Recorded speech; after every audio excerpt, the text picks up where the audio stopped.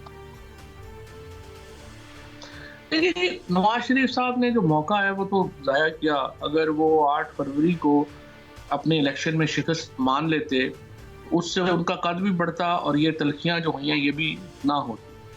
لیکن میری نظر میں جس طریقے سے یہ چیزیں ہوئی ہیں، اب عمران خان اور نواز شریف کی ملاقات اصولی طور پہ تو ہونی چاہیے، اصولی طور پہ تو یہ کرنا چاہیے. لیکن میرا یہ خیال ہے کہ ڈائریکٹ ملاقات تو ممکن نہیں ہے، لیکن درمیان میں مولانا فضل الرحمان ہیں، محمود اچکزئی ہیں، وہ رول پلے کر سکتے ہیں. تو براہ راست ملاقات کی بجائے انڈائریکٹ اگر رابطے ہوں تو یہ پاکستان کے لیے اچھا ہو. اچھا چوئی صاحب، شیر افضل مروت صاحب 2-3 دن پہلے انہوں نے یہ کہا کہ انہیں ایسا محسوس ہوتا ہے کہ بانی پی ٹی آئی کو 190 ملین پاؤنڈ کیس میں 14 سال کی سزا سنا دی جائے گی. دوسری طرف وہ یہ کہتے ہیں کہ جو کچھ طاقتیں نہیں چاہتی کہ حکومت اور پی ٹی آئی کے درمیان مذاکرات ہوں، تو کیا ان کی کون سی بات ٹھیک ہے؟ کیا واقعی کچھ ایسی طاقتیں ہیں جو یہ مذاکرات نہیں چاہتی؟ دیکھیں جی، پاکستان کو جو اس وقت حالات ہے اس میں آپ دیکھیں کہ یہ جو لڑائی ہے اسٹیبلشمنٹ کی اور عمران خان کی، اس کے نتیجے میں سب سے بڑا فائدہ تو شہباز شریف اور مریم نواز کو ہو رہا ہے، جو الیکشن ہار کر بھی اقتدار میں ہیں. اس کا دوسرا بڑا فائدہ جو ہے وہ ان سیپریٹسٹ کو ہو رہا ہے جو کہ علیحدگی پسند ہیں اور جو کیمپینز بنا رہے ہیں فوج کے خلاف، پاکستان کے خلاف. اور تیسرا فائدہ ان یوٹیوبرز کو ہو رہا ہے جو باہر بیٹھے ہوئے عمران خان کی قید کو بیچ رہے ہیں. اور جو نقصان میں ہے، سب سے زیادہ نقصان پاکستان کو پہنچ رہا ہے، جہاں پہ تقسیم اوپر سے لے کے نیچے تک تقسیم ہو گیا ہے پاکستان. بڑا نقصان عمران خان کو ہو رہا ہے جو جیل میں ہے اور 17 مہینے سے جیل میں. اب یہ جو سارے معاملات ہیں ان کو لے کے آپ دیکھیے کہ جس قسم کی سچویشن بن رہی ہے اس میں مجھے یہی لگتا ہے کہ یہ 3 طبقات جن کا میں نے پہلے ذکر کیا کہ وہ فائدہ اٹھا رہے ہیں. عمران خان اور ہم لوگ جو ہیں وہ اس وقت کیسز بھگت رہے ہیں، جیلوں میں ہیں، اور یہ لوگ جو سیپریٹسٹ ہیں اور نون لیگ ہے یہ اس کو فائدہ اٹھا رہے ہیں. اچھا جو سب پی ٹی آئی کی کور کمیٹی کو آپ سے کیا مسئلہ ہے؟ وہ آپ کل بھی جو ان کا اتنا لمبا اجلاس ہوا ہے اس میں بھی آپ پہ بڑی تنقید کی گئی ہے، اور وہ سلمان اکرم راجہ صاحب کا تو یہ بیان بھی سامنے آیا ہے کہ جی 1 منٹ کی فواد چودھری صاحب کی ملاقات ہوتی ہے تو وہ آ کے ہم پہ وہ روب جھاڑنا شروع کر دیتے ہیں. یہ کیا چکر کیا ہے؟ پی ٹی آئی والے آپ سے اتنا خائف کیوں ہیں؟ یہ لوگ تو بھی آئے ہیں، 6-8 مہینے ہوئے ہیں ان کو آئے ہوئے. ان کو لگتا ہے کہ اگر پی ٹی آئی اصل جو ہے وہ واپس آتی ہے تو پھر ان کی جگہ نہیں بچے گی، اور یہ سارے لوگ جو ہیں وہ اسی تکلیف میں اور اسی میں جو ہے وہ لگے رہتے ہیں. آج بھی ایک آئی بی کے انفارمر ہیں اسلام آباد سے جو الیکشن لڑے، پی ٹی آئی میں شامل ہوئے، انہوں نے اس حوالے سے بات کی ہے اور کہا ہے کہ جی عمران خان نے یہ کہہ دیا وہ کہہ دیا. یہ سارے لوگ خائف ہیں، ڈرے ہوئے ہیں اور اس لیے یہ باتیں کرتے ہیں. اور دوسری پرابلم یہ ہے کہ یہ لوگ اصل میں عمران خان کو اندر رکھ کے اپنی زندگیاں بہتر کر رہے ہیں، اپنی سیاستیں بہتر کر رہے ہیں، اور ہم لوگ عمران خان کو باہر لانے میں انٹرسٹڈ ہیں. اور یہ لوگ جو پی ٹی آئی کی جو لیڈرشپ ہے جس طرح سے اس کو سپورٹ کر رہی ہے، اس کے نتیجے میں شدید خطرات لاحق ہیں عمران خان کی پالیٹکس کو اور پی ٹی آئی کی پالیٹکس کو. اور یہ لوگ صرف بیرون ملک جو ہے وہ اوورسیز کو لوٹنے کے اور اوورسیز کو پیسے لینے کے ان کا اور کوئی کام نہیں ہے. اور یہ ایک سنجیدہ جو سیاست ہے عمران خان کی اس کے لیے شدید خطرہ ہے. لیکن جوئی صاحب، کیا آپ نہیں سمجھتے کہ عمران خان صاحب کو زیادہ دیر تک اندر رکھ کر پی ٹی آئی کی سیاست جو ہے وہ نہیں چل سکتی؟ نہیں چل سکتی، بالکل آپ کی بات ٹھیک ہے. لمٹ ہے ایک چیز کی، اور عمران خان کو، لیکن دوسری طرف دیکھیے نا پاکستان کے اندر جو ڈویژن ہے وہ بھی تو عمران خان کو اندر رکھ کے اتنی زیادہ بڑھ گئی ہے اور اتنی زیادہ بڑھتی جا رہی ہے کہ اس کے اوپر بھی ایک اس وقت جو معاملات ہیں وہ بڑے پیچیدہ ہوتے جا رہے ہیں. اور اگر یہ معاملہ ہوا اس طرح سے آگے گیا تو اس کے بہت نقصانات ہوں گے. اور عوام عمران خان کے ساتھ کھڑی، اور عمران خان کو باہر نہ آنے دینے کا جو ایجنڈا ہے جس میں پی ٹی آئی کے لوگ بھی شامل ہیں، یہ خطرناک ایجنڈا ہے، یہ ملک کے لیے خطرناک ہے۔ لیکن چوئی صاحب یہ فرمائیے گا کہ کچھ لوگوں کا یہ خیال ہے کہ 9 مئی سمیت 32 مقدمات میں جو بشرا بی بی کی عبوری ضمانتیں مل گئی ہیں، یہ بھی اسی لیے ہے کہ کہیں نہ کہیں مذاکرات کا معاملہ چل رہا ہے، تو اسی لیے ان کو ضمانتیں دی گئی ہیں کہ ایک اچھا جیسچر شو کیا جائے۔ کیا واقعی ایسا ہے؟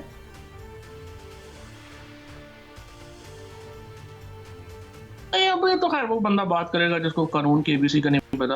عبوری ضمانتیں تو جو بھی آدمی عدالت میں جائے گا اس کو ملے گی، وہ تو ایسا پرابلم نہیں ہے۔ تو جو ملی ہیں وہ تو ایک روٹین کی بات ہے، ان کی جب کنفرمیشن کا معاملہ آئے گا اس وقت دیکھیں گے۔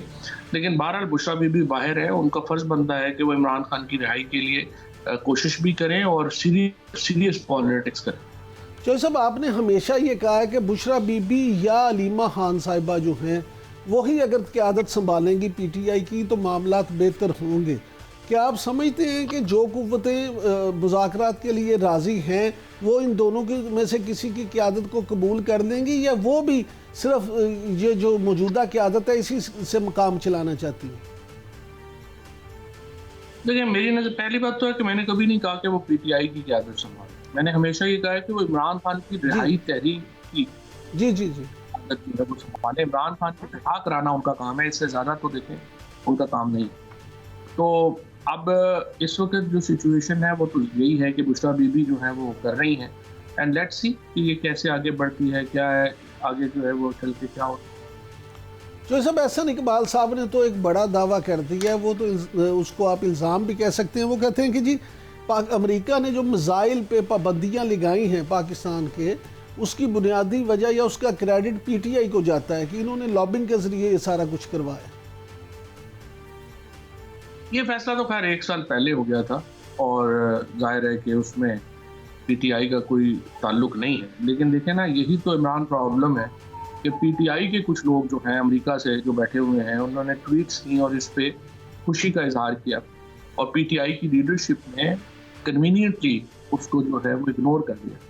یہ تو نہیں ہو سکتا کہ آپ پاکستان کے اوپر پابندیوں لگیں، اگرچہ زلفی بخاری وہ پہلے آدمی تھے جنہوں نے اس کو کنڈیم کیا، جو سنجیدہ لوگ ہیں تحریک انصاف کے اندر انہوں نے اس کو کنڈیم کیا، لیکن اگر پی ٹی آئی کی لیڈرشپ میں اتنے نان سیریس لوگ ہیں کہ وہ ان پابندیوں کے اوپر جو ہے یہ خوشی منائیں گے تو پھر کیا پی ٹی آئی کی پالیٹکس رہ جائے گی؟ پھر اس کے علاوہ مجھے بتائیں اور کیا کنکلوژن ہے کہ یہ لوگ عمران خان کو لمبا عرصہ جیل میں بھی رکھنا چاہتے ہیں اور ایک پی ٹی آئی کو سیپریٹسٹ کے ہاتھ میں دینا چاہتے ہیں؟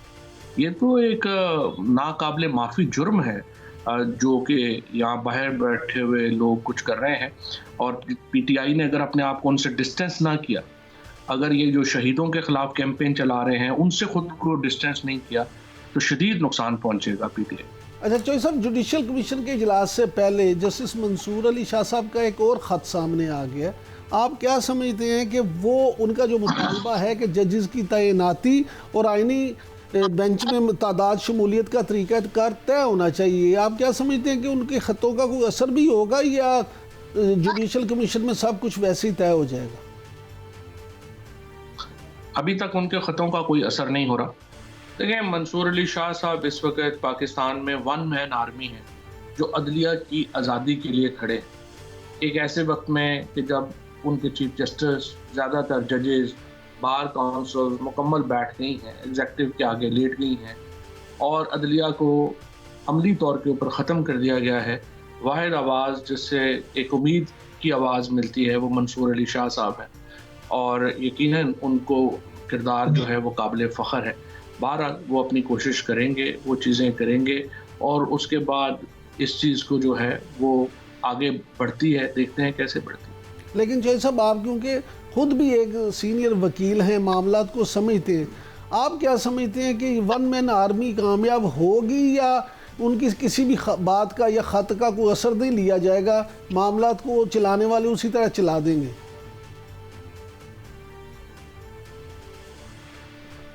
نہیں، معاملات کو چلانے والے اس طرح سے چلا دیں، لیکن بہرحال تاریخ تو لکھی جا رہی ہے، اور کیا ایونٹ کب کیا ایونٹ ہو، کیا چیزیں بدل جائیں، کوئی کچھ کہہ نہیں سکتا۔ پاکستان تو دوراہے پہ کھڑا ہے اور اس میں جسٹس منصور علی شاہ صاحب جیسے جو لوگ ہیں وہ ہی ایک ایسٹ ہیں سوسائٹی کا کہ کم از کم وہ کھڑے ہیں اور ان کا ہر پاکستانی کو جو شعور رکھتا ہے ان کا ساتھ دینا چاہیے۔ اچھا چوہی صاحب، آپ پیپلز پارٹی کی سیاست کو بھی بہت گہری نظر سے دیکھتے ہیں، سمجھتے ہیں، اور مسلم لیگ نون کی سیاست پہ بھی آپ کی ہمیشہ نظر رہتی ہے۔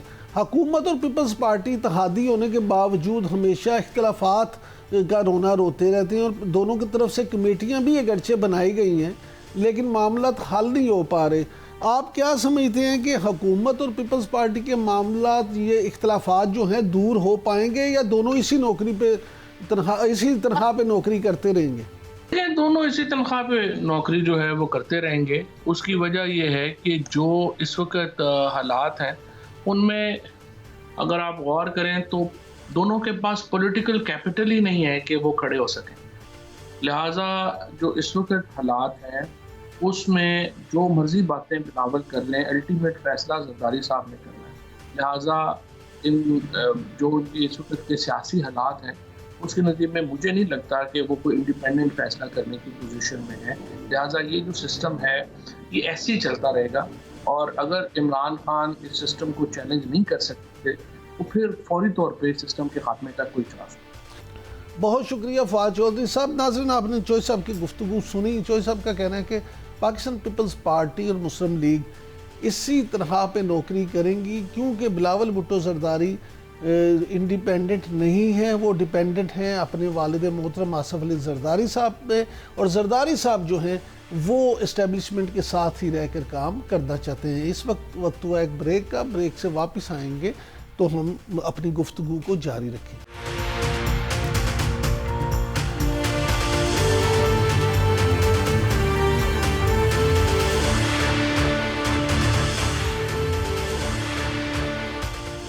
Welcome back. ناظرین، 9 مئی کے مجرموں کو سزائے ملنے کا جو آج فیصلہ ہوا ہے اس پہ سیاسی گفتگو تو آپ نے سنی۔ اب اس وقت اس موضوع پر بات کرنے کے لیے ہمارے ساتھ موجود ہیں دفاعی تجزیہ کار میجر جنرل ریٹائرڈ زاہد محمود صاحب۔ Thank you very much general صاحب، آپ نے وقت دیا۔ یہ فرمائیے گا کہ 9 مئی کے 25 مجرموں کو آج جو سزا سنا دی گئی ہے، اس پہ آئی ایس پی آر کا جو ریئیکشن آیا وہ تو یہ ہے کہ پروپیگنڈا کرنے والے جو ہیں ان کے لیے اس میں ایک تنبیہ ہے، اور اصل انصاف تو اس وقت ہوگا کہ جس وقت جو منصوبہ ساز اور اصل ماسٹر مائنڈ ہے ان کو بھی سزا ہوگی۔ آپ کا اس معاملے میں کیا تبصرہ ہے؟ جی عمران بھائی، پہلے تو thank you very much for the invite and having me on your show. دیکھیں، 9 مئی جو ہے وہ ایک انفارچونیٹلی ہماری تاریخ کا ایک سیاہ دن ہے۔ میں بغیر اس کے سیاسی محرکات یا جو سوشل یا ادر محرکات اور میں جائے بغیر یہ کہوں گا کہ دیکھیں، ارسپیکٹو کہ یہ کس پارٹی کی طرف سے ہوا، کس کا ہوا، کسی کے میں نام نہیں لینا چاہوں گا، لیکن میں یہ ضرور کہوں گا کہ جو کچھ ایونٹ ہوتے ہیں قوموں کی زندگی میں جو ان کی بنیادوں پر حملہ ہوتے ہیں، اور آپ دیکھیں کسی جگہ پہ آپ حملہ کریں، ان کی اگر در و دیوار خراب ہو جائے، دیواریں خراب ہو جائیں، تو آپ اس کو دوبارہ ری بلڈ کر سکتے ہیں، اس کا پینٹ چینج کر سکتے ہیں، رنگ بدل سکتے ہیں، لیکن جب بنیادوں پر حملے ہوتے ہیں اس کے مضمرات جو ہوتے ہیں وہ ڈیفرنٹ ہوتے ہیں، اور قومیں بڑے عرصہ اس کا درد اور اس سانے سے دوچار رہتی ہے۔ تو 9 مئی بھی ایک unfortunately it was a bad day for the Pakistan. اب یہ جو سزائیں ہوئے ہیں، اب آپ کو یاد ہوگا کہ اتنا عرصہ یہ پینڈنگ رہی ہیں ملٹری کورٹس کے اندر، پھر ہمارے کورٹس میں جو سیولینز کے ٹرائل کے سلسلے میں چیزیں چلتی رہیں تو ان کو روکا گیا تھا۔ آئی تھنک یہ سزا کا ڈکلیئر ہو جانا پاکستان کے لیے، میں اس میں ایک پازیٹیو چیز یہ دیکھتا ہوں کہ ارسپیکٹو کی سزائیں کس کو ہوئی ہیں، کم از کم لا فیئر نے اپنا رستہ لیا ہے، اسٹیٹ نے اپنی ول شو کی ہے، اور اسٹیٹ نے یہ ثابت کرنے کی کوشش کی ہے کہ پاکستان کے ساتھ اگر کوئی کھیلے گا، پاکستان کے جو نظریات ہیں، نظریے کے ساتھ، یا پاکستان کے آئین اور قانون کے ساتھ اگر آپ کوئی کھیلے گا تو وہ لاجیکل اینڈ تک جائے گا۔ تو ایک ٹوٹل جو جسٹس ہم جس کو کمپلیٹ جسٹس کہتے ہیں، اس کی بنیاد رکھی گئی ہے، یہ پہلا سٹیپ ہے۔ اور پھر یہ کافی عرصے سے ملٹری ٹرائل ان کا چل رہا تھا، سول جیل میں یہ شفٹ ہو جائیں گے اور اپنا پروسیس شروع کریں گے۔ جنرل صاحب یہ فرمائیے گا کہ کوئی بھی محب وطن پاکستانی ہو، جیسا کہ آپ نے خود کہا پہلے بات شروع کرنے سے پہلے اپنی گفتگو، کہ کوئی بھی سیاسی محرک نہیں ہے، لیکن کوئی بھی محب وطن پاکستانی، خواہ اس کا تعلق پی ٹی آئی سے کیوں نہ ہو، وہ 9 مئی کے واقعات کی ہمیشہ آپ کو اس پہ تنقید کرتا ہی نظر آئے گا. کوئی بھی اس کی تائید نہیں کرتا یا کوئی یہ نہیں کہتا کہ یہ کوئی اچھا عمل ہوا ہے. لیکن کیا آپ نہیں سمجھتے کہ مختلف ملکوں میں یا قوموں میں اگر سزا نہ بر وقت سنائی جائے تو اس سے بھی معاملات خرابی کی طرف جاتے ہیں؟ جی ہاں، دیکھیں عمران صاحب، میں اسی چیز کو کہہ رہا ہوں کہ پازیٹیو یہ چیز بھی ہے. دیکھیں اگر پی ٹی آئی ڈینائی کرتی ہے، پی ٹی آئی کہتی ہے کہ جی ہم اس پہ شامل نہیں ہیں، ہمارا اس سے کوئی تعلق نہیں ہے، تو ان کو اس کے اوپر زیادہ تکلیف نہیں ہونی چاہیے. ان کو بلکہ اس پہ یہ اسٹیٹمنٹ دینی چاہیے خوشی کی کہ جی جنہوں نے 9 مئی کیا، جنہوں نے عوام میں اور افواج میں درار ڈالنے کی کوشش کی، یا جنہوں نے، اگر وہ سمجھتے ہیں کہ یہ پی ٹی آئی کے لوگ نہیں ہیں اور انہوں نے پی ٹی آئی کو بدنام کرنے کی کوشش کی ہے، تو پھر تو ان کو بھی میں مبارکباد دیتا ہوں کہ یہ لوگ پکڑے گئے. لیکن ایسا ہے نہیں. ہمیں سب کو معلوم ہے کہ اس کا کہیں نہ کہیں تانا بانا سیاسی لیڈرشپ سے، سیاسی قیادت سے، سیاسی جماعت کے ساتھ کہیں نہ کہیں مل جاتا ہے.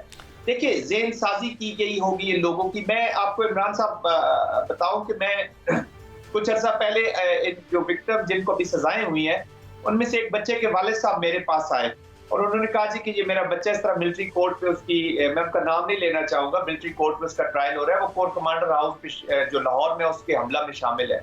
اور وہ جس کرب سے گزر رہا تھا عمران صاحب ایز اے فادر، اس کی والدہ جس کرب سے گزر رہی ہے، اس کی فیملی جس کرب سے گزر رہی ہے، اس کا اندازہ عام آدمی کو نہیں ہے.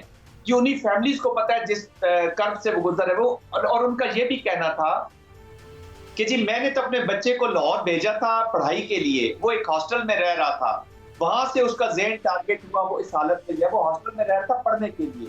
تو کہتا ہے جی میں نے تو بچہ بھیجا تھا لاہور میں اپنا مستقبل سنوارنے کے لیے، اپنی تعلیم مکمل کرنے کے لیے، میں نے اس کے ہاتھ میں قلم دے کے بھیجا تھا، میں قلم کی امید کر رہا تھا، اور وہاں پہ اس کے ہاتھ میں ڈنڈا تھا اور وہ کور کمانڈر ہاؤس کے اوپر پہنچا ہوا تھا، اور وہ کہہ رہا تھا کہ شاید اس کی دماغی حالت ٹھیک نہیں رہی کہ اس کو اوپر اتنا اثر ہو گیا. اچھا جنرل صاحب، اب وہ کہتا ہے جی میں تو اس مستقبل کی دیکھنے کے بجائے میں تو اس کا مستقبل تھا، جب جیل میں وہ جائے گا، جب وہ اس کی لڑکیاں اس کا مستقبل بن گئی ہے، تو اس کا جواب کون دے گا؟ اس کا جواب اب ان لوگوں کو دینا ہوگا کہ جنہوں نے اس بچوں کو استعمال کیا.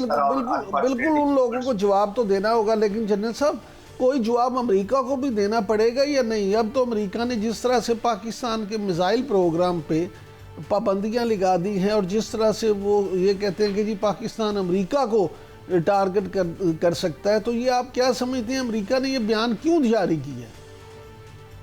جی دیکھیں انفارچونیٹلی یہاں پہ اب انوائرمنٹ جو ہے پورے ریجن کی یہ بڑی خطرناک انوائرمنٹ ہے عمران صاحب. بحیثیت پاکستانی آئی تھنک آپ نے بڑا اچھا یہ سوال کیا ہے. اس پہلے جو چیزیں ہوئی ہیں 9 مئی کی اور اب یہ جو ایونٹ امریکہ کا ہوا ہے، تو ایک ماحول پیدا کیا جا رہا ہے.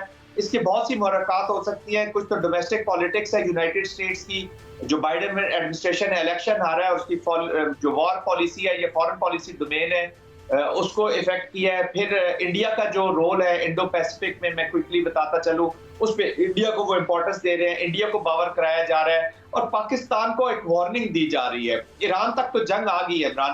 تو ابھی دیکھیں ہمیں بحیثیت پاکستان اب پولیٹیکل سٹیبلٹی لانی ہے. یہ جو ایونٹ ابھی 9 مئی کا آپ دیکھ رہے ہوئے، اگر یہ جسٹس ہو رہا ہے تو اب ان سزاؤں سے آگے بڑھے، اس میں پازیٹیو دیکھنا ہے. اور آگے ہم نے پولیٹیکل لیڈرشپ کو بھی یہ سوچ رہا ہے کہ کہاں تک وہ اپنے ورکرز کو یوز کریں گے اور کہاں پہ ریڈ لائن شروع ہو جائے گی جہاں پہ اسٹیٹ کو چیلنج نہیں کرنا چاہیے. اسٹیٹ بڑی پاورفل ہوتی ہے، اس نے اپنی ول شو کر دی ہے اور وہ دکھائے گی. اب امریکہ اس ماحول کا فائدہ اٹھا رہا ہے جہاں پہ سٹریس ہے، جہاں پہ دیکھیں we have a special situation in Khyber Pakhtunkhwa, ہماری سچویشن ہے بلوچستان کے اندر، ہماری سچویشن ہے بارڈرز کے اوپر. انڈیا میں ایک گنتوا مائنڈ سیٹ کے مودی گورنمنٹ بیٹھی ہے جو اپنی ایکسپینشنسٹ پالیسیز اپنانا چاہتی ہے. تو پاکستان کو وہ امپلوڈ کرنا چاہتے ہیں، ایک مرے ہوئے ہاتھی کی طرح کرنا چاہ رہے ہیں. پاکستان کی جو ضمانت ہے سروائیول کی، زندہ رہنے کی، وہ ہمارا نیوکلیئر پروگرام ہے، ہماری آرمڈ فورسز ہے، ہماری اسٹرانگ فوج ہے. جنرل صاحب ڈونلڈ ٹرمپ نے جو مشیر اپنے خارجہ پالیسی کے مقرر کیے ہیں، ان کی تعیناتی کو آپ کس طرح سے دیکھتے ہیں؟ جی دیکھیے جتنے بھی ابھی ان کے مشیر آئے ہیں خارجہ پالیسی کے ساتھ بھی آپ دیکھ رہے ہیں، پھر ان کے جو روبیو آ رہے ہیں وہاں پہ، یا جو جتنے بھی لوگ جیری آ رہی ہیں،